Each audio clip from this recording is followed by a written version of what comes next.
Pizza खायला घातला, जंगलात नेलं आणि बेसावध क्षणी तिच्या जीवावर उठला. नंतर जंगलात तिला सोडून तो फरार झाला. ती इग्नोर करायची म्हणून हत्याकांड, असा अस्वस्थ करणारा प्रश्न महाराष्ट्राला सुन्न करून गेलाय. शुक्रवारी नाशिकमध्ये एका अज्ञात मुलीचा मृतदेह सापडला आणि त्यानंतर 24 तासांच्या आतच पोलिसांनी या हत्याकांडाचा छडा लावला, ज्यातून धक्कादायक कारण समोर आलंय. नाशिकमध्ये नेमकी ही घटना घडली आणि 24 तासांच्या आतच पोलिसांनी या हत्याकांडाचं गूढ कसं उकललं, तेच या व्हिडिओतून जाणून घेणार आहोत. त्यासाठी हा व्हिडिओ शेवटपर्यंत पहा आणि न्यूज 18 मराठीला फॉलो, लाईक आणि सबस्क्राईब करायला विसरू नका. नाशिकच्या ग्रामीण भागातलं सारूळचं जंगल. शुक्रवारी या जंगलात एका तरुणीचा मृतदेह विचित्र अवस्थेत आढळून आला. या मुलीच्या गळ्यातच चाकू अडकलेला. ते दृश्य थरकाप उडवणारं होतं. मृत मुलीच्या गळ्यात अडकलेल्या चाकूने अनेक सवाल उपस्थित केले. त्याच ठिकाणी शेजारी अर्धवट खाल्लेला पिझ्झाही आढळून आला. या हत्याकांडाबद्दल जेव्हा पहिल्यांदा कळलं, तेव्हा प्राथमिक तपासात पोलिसांना काय वाटलं होतं तेही ऐका. एका मुलीचा मर्डर केलेला आहे. पिझ्झाचं पाकिट दिसत आहे, अर्धा पिझ्झा खाल्लेला आहे आणि पिझ्झाच्या ठिकाणीच तिची डेड बॉडी मिळालेली आहे. आता ती डेड बॉडी, तिचं अर्धवट नाव आम्हाला प्राप्त झालेलं आहे. आता थोड्या वेळामध्ये त्याचं डिटेल मिळतील सर्व. तिच्याबरोबर म्हणजे याचा अर्थ असा आहे की ओळखीच्या लोकांबरोबर ती गेलेली असावी आणि ती कोणाबरोबर गेली होती, लास्ट शीट कोणाबरोबरची आहे, राहायला कुठं होती, ती एखाद्या हॉस्टेलमध्ये राहायला असावी असं प्राथमिकदृष्ट्या दिसतं आहे. तर ती ज्याच्याबरोबर गेली होती ते आणि ज्या हॉस्टेलमध्ये राहत होती त्याच्याविषयीची माहिती आता काही 1 तासापूर्वी झालेलं असल्यामुळे आता मी इथून तिकडे चाललेलो आहे.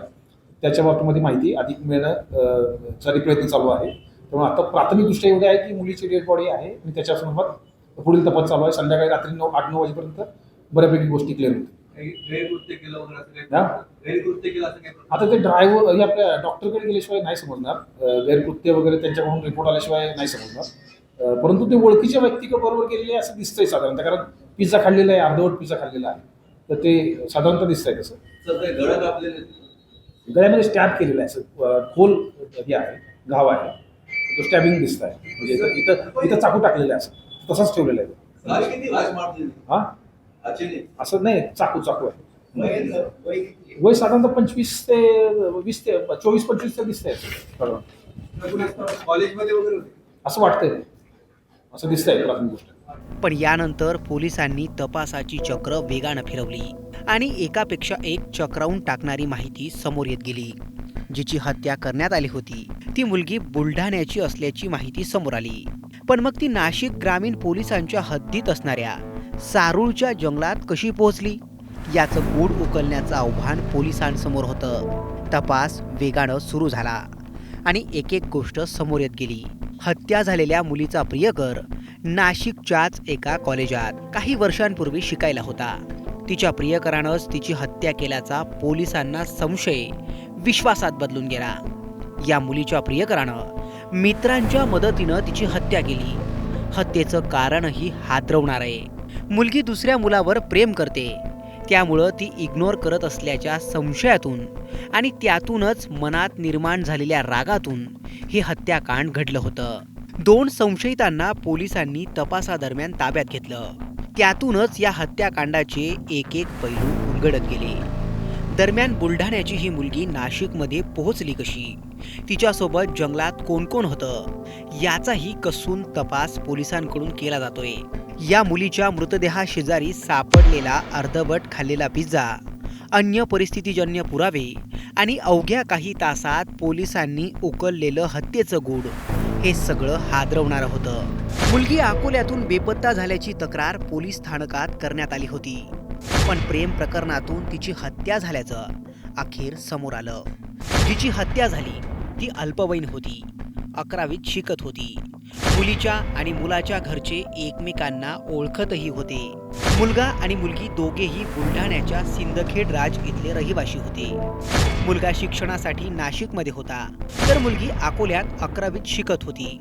दरम्यान बुलढाण्यावरून नाशिककडे येतानाच मुलीची हत्या करण्यात आली आणि त्यानंतर तिचा मृतदेह नाशिकमधील सारूळच्या जंगलात टाकून देण्यात आला. आता पोलिसांनी या प्रकरणी दोघांना अटक केली असून पुढील तपास सुरू आहे.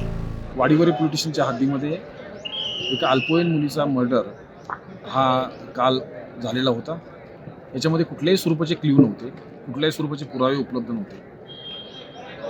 यामध्ये मुलींची आयडेंटिटी क्लिअर नसल्यामुळे ती आयडेंटिटी एस्टॅब्लिश करण्यासाठी संपूर्ण राज्यामध्ये मेसेज केले गेले.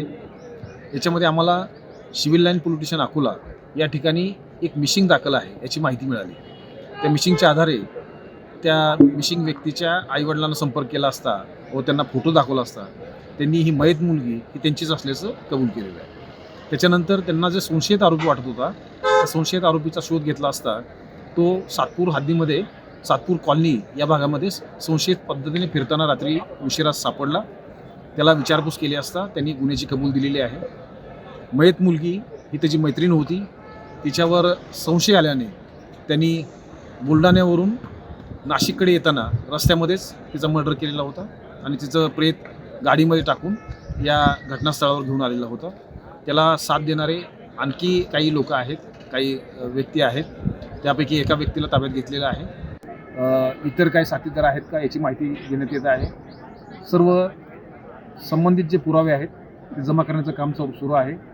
वाडीवरे पोलीस स्टेशनचे प्रभारी अधिकारी या गुन्ह्याचा अधिक तपास करत आहेत.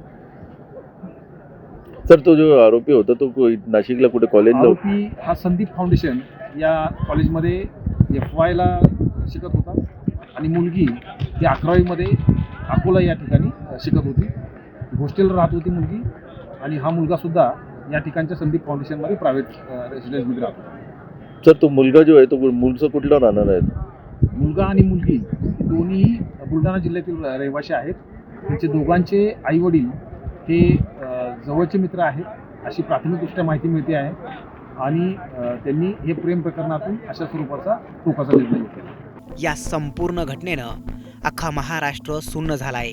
आधी बिग वन मधील तरुणीच्या कथित अपहरणाचं प्रकरण, त्यानंतर आता प्रेम प्रकरणातून 11वीत शिकणाऱ्या मुलीची झालेली हत्या. या दोन्ही घटनांबद्दल तुम्हाला काय वाटतं? कमेंट करून नक्की कळवा.